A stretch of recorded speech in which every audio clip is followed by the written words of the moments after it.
Alrighty, it's about that time to take a walk into the world of the stories, the news, the headlines, the big ones making the rounds.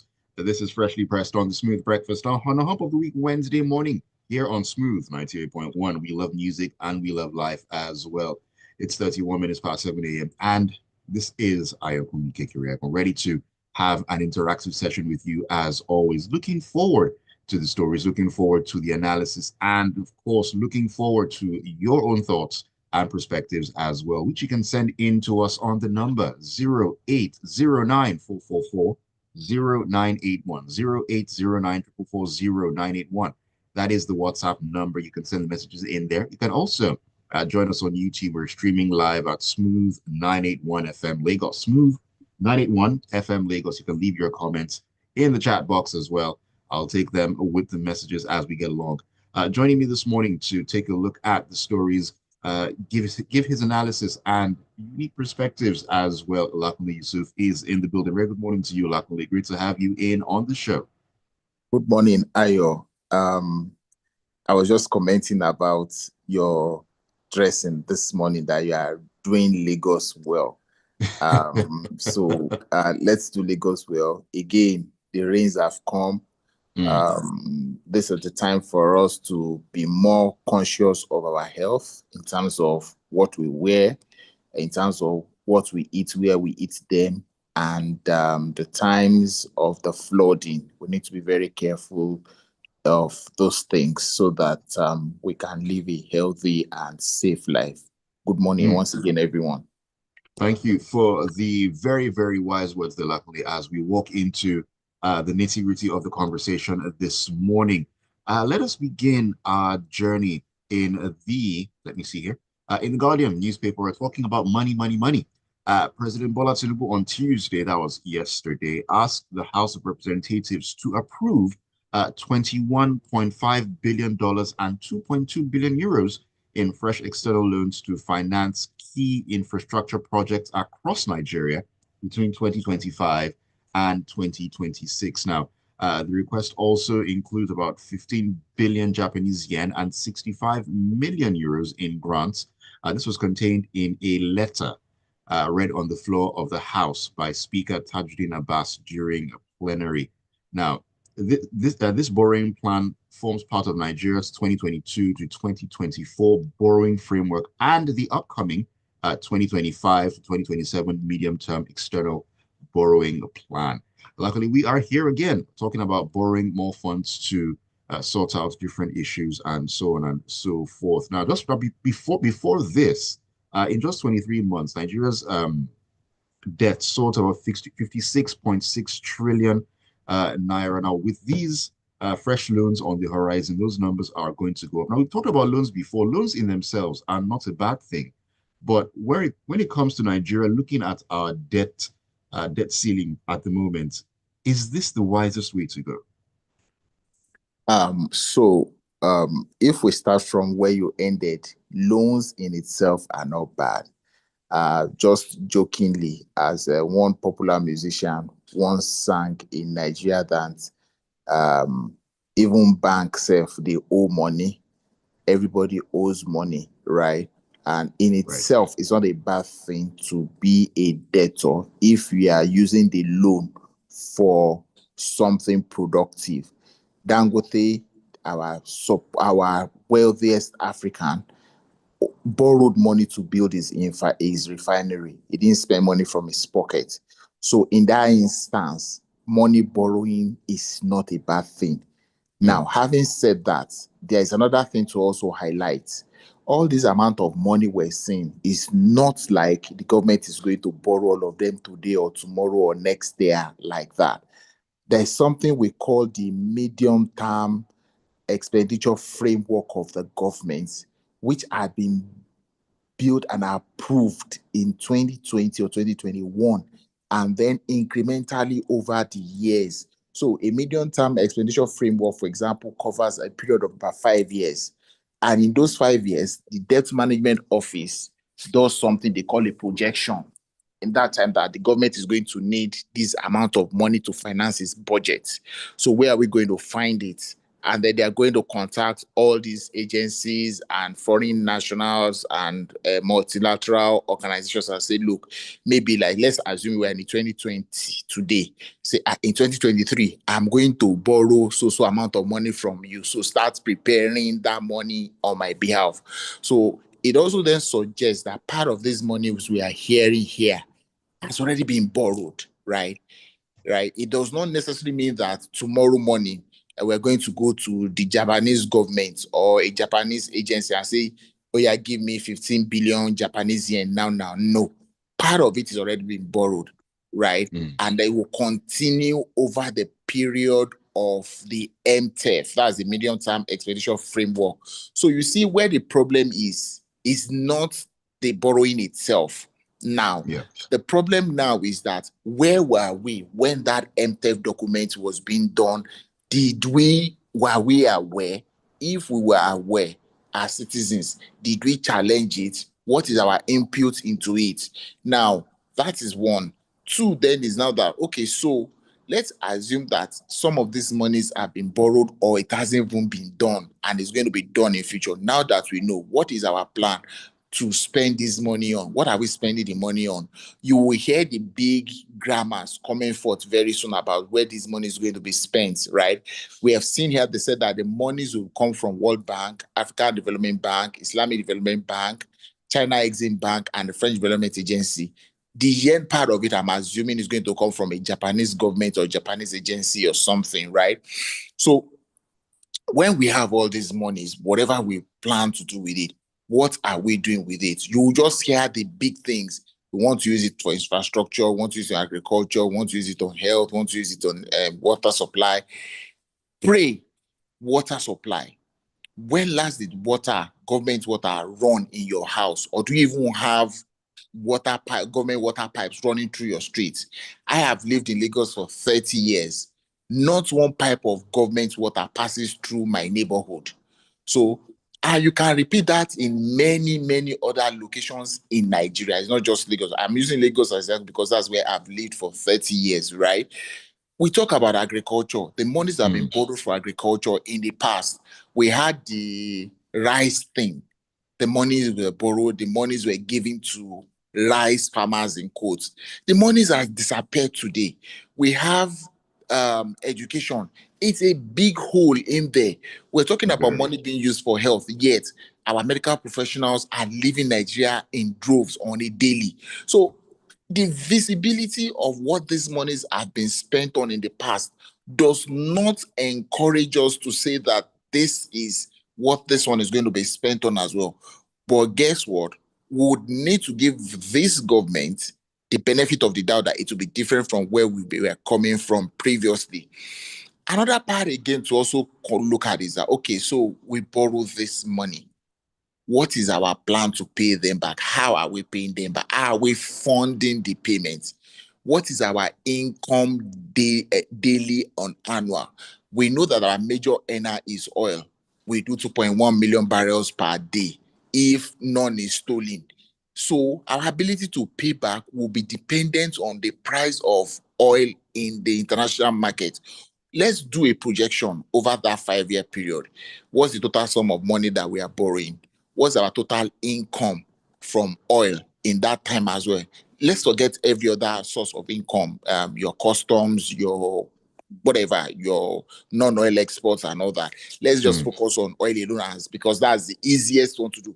Let's do a projection of what we can earn in 5 years, projection of what we are borrowing in that 5 years. Is there sign in those numbers that we can really afford these loans? Like we said, taking a loan is not bad. Right. Not paying it back is bad in it, Mm. right? Or not having the capacity or ability or intention to pay it back is what is bad. So when we look at it from that perspective, there is danger in all this money we're taking. But if this money is well spent, I can tell you for free that there will be, for example, if we spend it well on health, for example, our medical health tourism that we do will reduce. It will reduce the pressure on what's it called on a demand for foreign currency.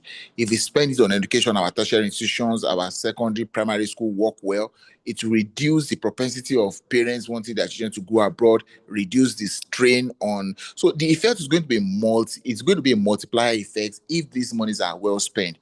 I think that where we need to focus more is maybe not why are we borrowing the money anymore, because it's already been done. It's already been approved. The Senate have passed it. Well, we should be more focused now in how are we going to spend the money. So Exactly. this is where Exactly. now it comes to us, the citizens, to say, follow the money. Let us all draw up our Excel sheet. Help the government while the government is doing its own accounting. Let us also do our own accounting and Right. compare notes. We may be right, we may be wrong, but the fact that we're showing interest in these things allows government to be circumspect and careful on how these monies are expended.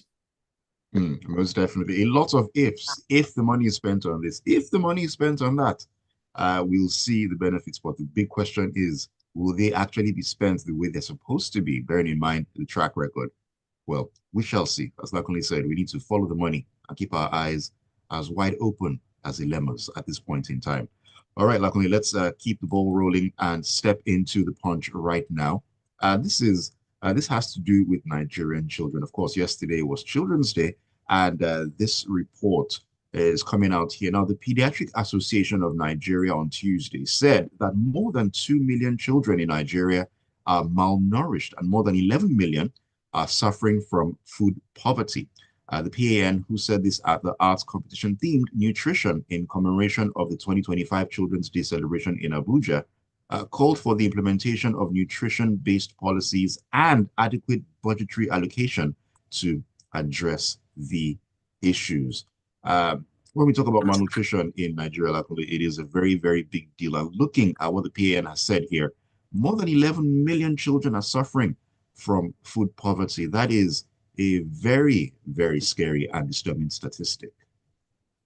Right. So for me, this story will probably just more or less like serve as a public service announcement. So in my opinion and in my thoughts and understanding of use of words, food poverty is different from malnutrition. So if you say somebody is malnourished, that means probably that they're not eating the right, they're not consuming the right, what's it called, nutrients or whatever in the right proportions to nourish the body for it to grow the way it should, blah, blah, blah, blah. Now, food poverty then in itself means that there is no food at all. So Exactly. if you say, and then if we now combine the two, then there's a bigger problem. 2 weeks ago, we spoke about the government launching a loan drive to raise money to feed, to battle malnutrition in the 4 northeastern states. I think we remember when we spoke about it here, Mm, and we said that it is a danger to the rest of the country. Now, food poverty in itself stems from so many things. It does not necessarily mean non-availability of food in itself, but the affordability of the food. Okay, so I know what my children should eat so that they can grow properly, but I can't afford those things. That is food poverty. And we were here in 2020, 2021, 2022. In those 3 years, there were massive flooding that a particular organization lost over $100 million worth of rice farm in this country. And then follow that with the incessant farmer headers clash that has made a lot of farmers not to go to farm. Add the bandits who attack farmers, who attack villages where most of our food come from to it, which also reduces the availability of food. So when you combine all of these things together, you can begin to see where the pain and the problem is. And if we're talking of children, I can posit that what we're even talking about is more than 11 million children. Because if we're talking of food poverty, it does not necessarily mean that it's people who don't have money that can suffer from food poverty. People who have money, okay, I have money in my hand, but I can't even find the food to buy. Also, is part of what we're talking about. Right. So, Another issue in itself. exactly. So, by the time we put all of these things together, we're talking about 53% of the estimated or the purported 200 million, 200 million Nigerians, because the statistics of age distribution tells us that that 53% of Nigerians are between the ages of 0 and 18. And those are the ages where what you eat, what you drink have the most effect on how you grow, how you your physical, psychological, and physiological, whatever, how it goes. Development, yeah. Development. That's how those are the ages where those things affect those things the most, right? So you see that the entire that entire spectrum of Nigerians, we need to be deliberate. We just spoke about money being borrowed to finance agriculture. So what are we being deliberate about so that the food that can make poverty and malnutrition disappear? It's not like we don't grow stuff just across my window here where I am talking to you from now. Somebody 2 days ago just made a few heaps just opposite me. I can look at it as I'm talking to you. Today now, the maize the person planted 2 days ago has sprouted. Just one rain of the day of 2 days ago. The guy did it after the rain. The maize has sprouted. But so if we are so blessed with fertile lands as easily as that almost everywhere you can grow things, then why are we in this corridor of threats? Yesterday on social media, somebody posted about the number of crates of eggs he has at his farm gates that nobody is buying. That is an example of the food poverty. The eggs are available, but nobody to buy because they cannot afford it. And that is where we need to focus on the purchasing power, the availability of the food, the Indeed. intention to make sure that these foods are available and it gets to the right places where they need to be taken. And these are the things our government should focus on. The most important part of a nation's security is food security. And we must be deliberate that are making that happen for Nigeria, especially for our children. Hmm. Yes, indeed. All right, luckily, let me take a few messages before we get back into our next story this morning. They're already lining up. I don't want them to choke me as we get to the end of the program. Jerry says, all this eye service thing of coming to the rubber stamp house to announce that they need approval to borrow monies. The presidency should just go ahead and do what he feels like doing, what they feel like doing. After all, he's captured the nation and nothing anyone can do except talk and talk until God decides to show up for us. I'm not being captured, though, Jerry. I can't speak for you. I've not been captured, though. Just putting that out there. This is from Michael. Michael says, how to spend the money is not really an issue for me, but how are they planning to pay it back? Exactly what Lakunle was alluding to as well. Talking about how do we intend to offset all these loans. Tony Marine Beach says, I really don't know how the philosophy, nothing wrong with borrowing came about. I think this idea injected into the academic curricula as part of a global conspiracy. The Holy Book tells us a clear truth. The borrower is servant to the lender, and we all agree there's nothing wrong with it. Do we run our own families like that? Whatever was wrong with the philosophy of self-sufficiency, why can't we be the lenders, being the Eden of Africa, then allowing the politicians enslave us to the Western world? We have been scammed and we should wake up, in my opinion. Tony, even on a personal level, people tend to borrow to sort things out. Once again, the issue is how do you intend to offset said loans? Can you offset the loans? Are you borrowing for something that is meaningful, that is impactful, that is beneficial? Let, If let you're me borrowing, let you know, let me also quickly say that. Let me use a typical example. Today, you see adverts about houses. So when you take a mortgage, for example, what do you think you have done? You have borrowed money. See, so what we are saying is that when we say borrow, we're not saying borrow money to go and do wedding or to go and do one bear or to go and we're saying when you borrow money with mind that okay, I want to buy a house, I want to build a house. My salary is 5 million naira a month. But of course, it will take me 1 year, 2 years of savings to be able to save money to build the house. And I bring out an Excel sheet and I do a projection. If I borrow the 60 million naira I need now and I pay 4 million over the next 2 years, but I start living in my own house today, I won't pay house rent. That is deliberate borrowing. And that's what we're talking about. We're not talking about just on a whim or a flimsy whatever. Like, say you want to buy a consumable, then you go to borrow, and then you are not able to pay for it. The first thing in the consideration of borrowing is I want to borrow, that I can pay it back, and I want to pay it back, and I will pay it back in this time. Those three things must be the foundation of the idea of borrowing. If any of those three things is missing, then you don't have any business. Then it is wrong for you to borrow.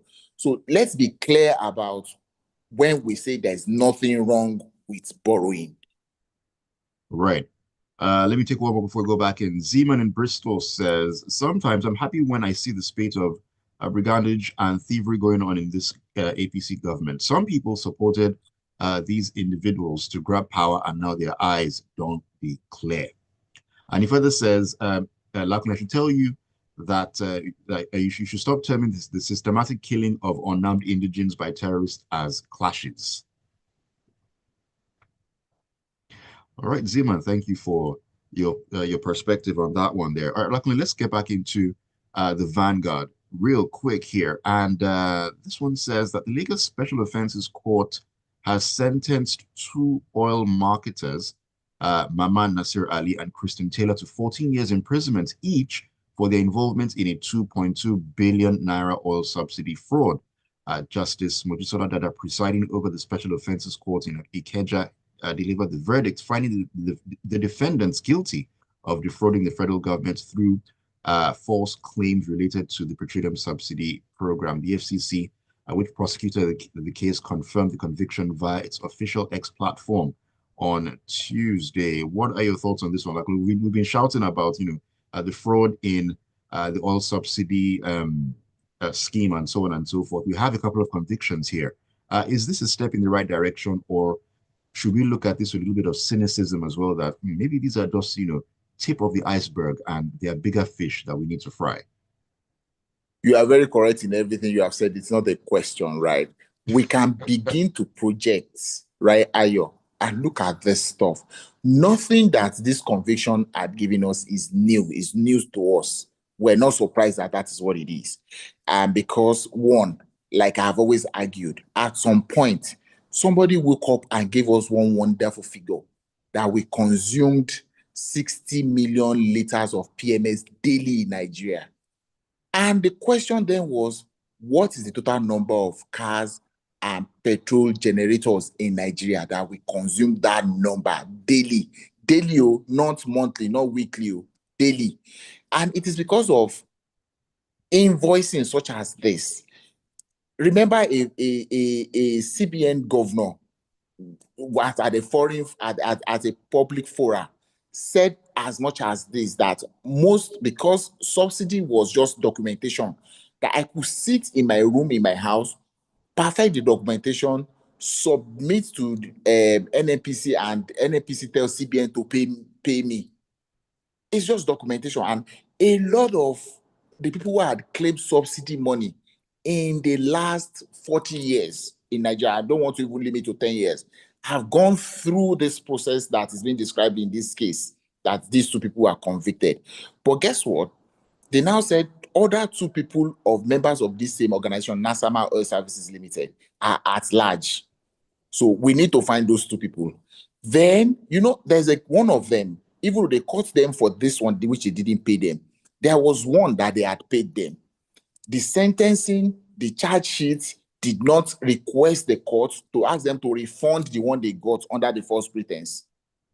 They got a 749 million naira. Yeah. Which was successful, they correctly paid.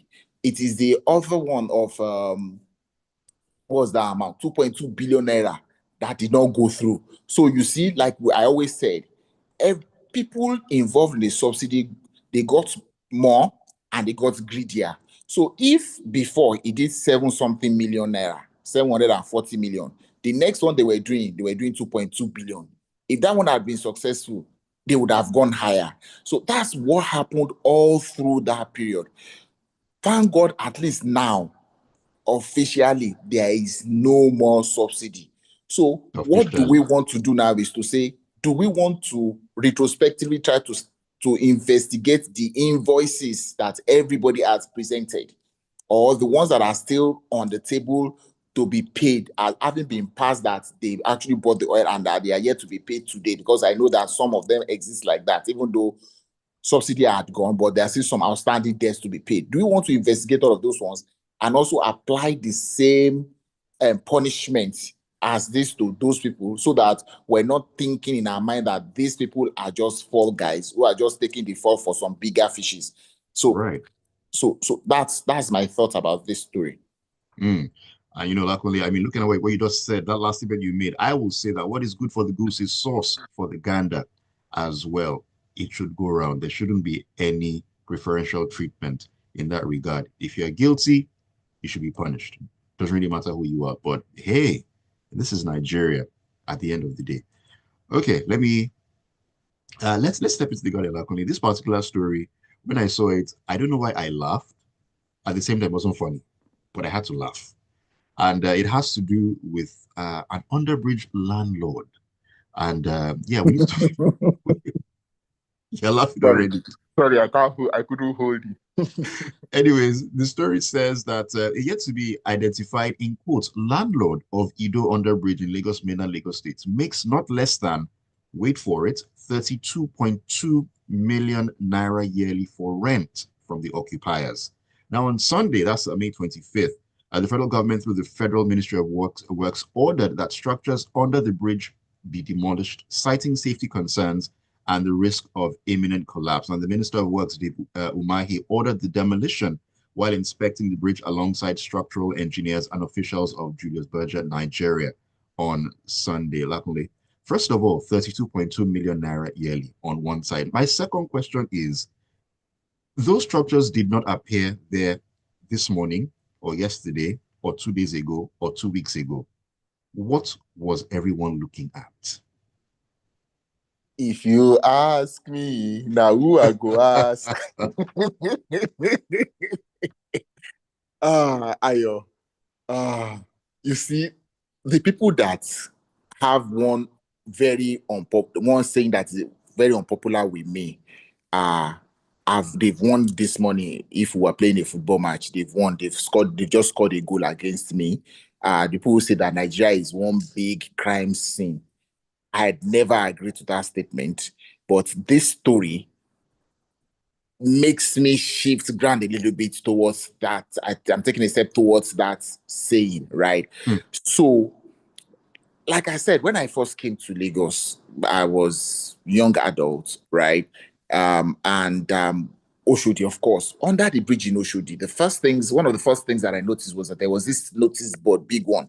This land belongs to the federal government, and trespassers will be prosecuted.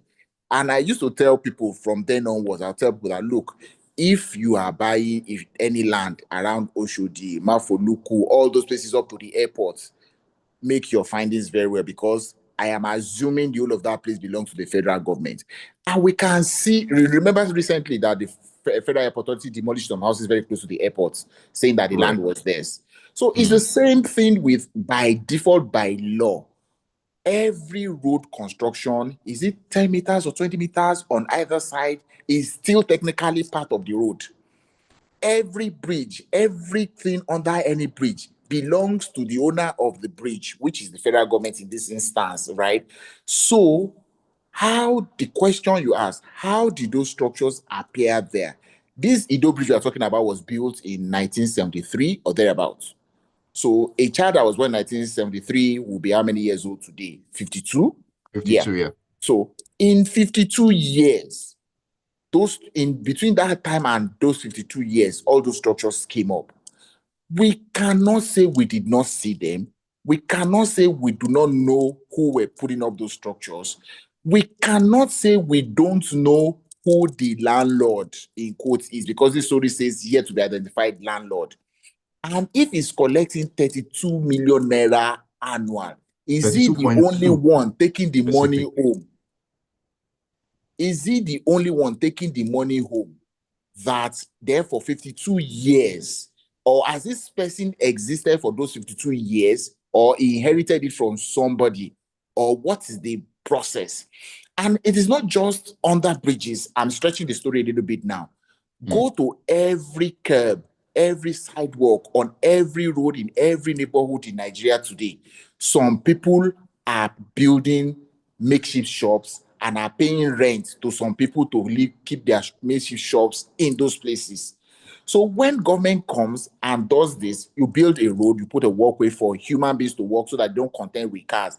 But somebody has built a shop on the walkway, and then you have to walk on the. If you talk, they will say one thing. You cannot even park on the side of the road. They will tell you that your car is blocking their shop. That is an illegal structure. So so it's a mix of so many things that are wrong with us. First, for honesty's sake, demolishing those things is not where to stop. We need to identify this landlord, and we Exactly. need to Very find out what. important.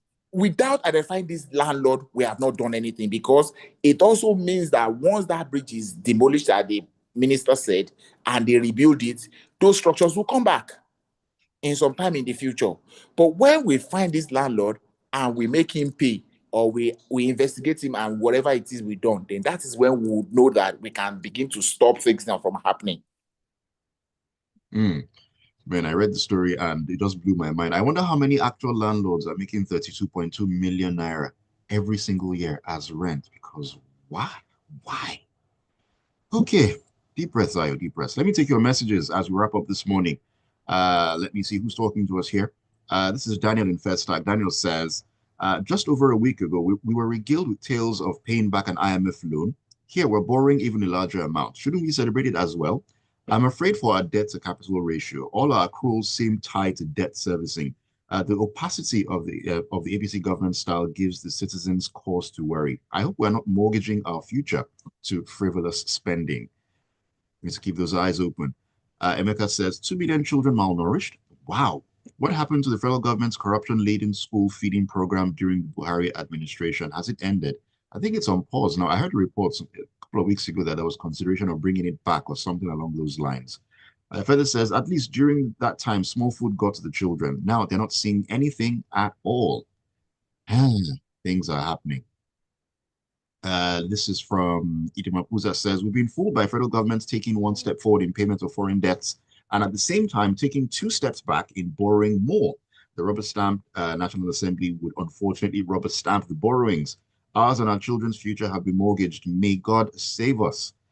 Amen to that. Abimbola says, Lakunle spots on the loan analysis and food poverty analysis as well. We can't stop the leadership from borrowing, but we can monitor how they spend the money. I think Serap is doing well in that area. True story. Serap always on these issues. Michael says, shops on walkways and drains, they will insult you with their full chest. You keep popping up and down like Mario Brother again. Lagos officials collect from them without remorse. I mean, if someone at the top isn't collecting money from them, I don't think they would have the temerity and mind, the full chest to do what they do. Ajayi Olonilowa says, but why the continuous borrowing if indeed the government's policy of subsidy removal is yielding massive savings as being claimed? Borrowing money to finance a bloated government is not in the interest of the masses. This is Ade in Lagos. Ade says, in the same country, money borrowed is used for development, but here, the government borrows to loot, to state capture, to waste on unnecessary travelings, which has not yielded any results while putting Nigerians in darkness, and so on and so forth. Long message. Thank you very much, Ade. Okay, let me see if I can take the rest. Let me see. Tony says the amount actually grew to 32 million over the years, but the real issue is for the system to thrive. The landlord was delivering. You'll never see or probe the landlord. Forget that one because he'll be shielded. Like I said, if some people at the top are actually involved, then you know that is beyond just in quotes the landlord. Let me see. Kenny says food, house, and education for all by year 2000. Why is it that all these essentials of life are still dreams to come through in Nigeria? The more you look, the less you see, except the Nigerian save themselves from this, our so-called leaders. And Gilbert Musa says, on food poverty in Nigeria, first things first, we need to address the insecurity across the country so farmers can go back to their farms and optimize food production, among other related factors. Well said there, Gilbert. Well said. All right, we need to wrap it up this morning. Thank you for all of these messages. A lot of them tried to get through as many as I could.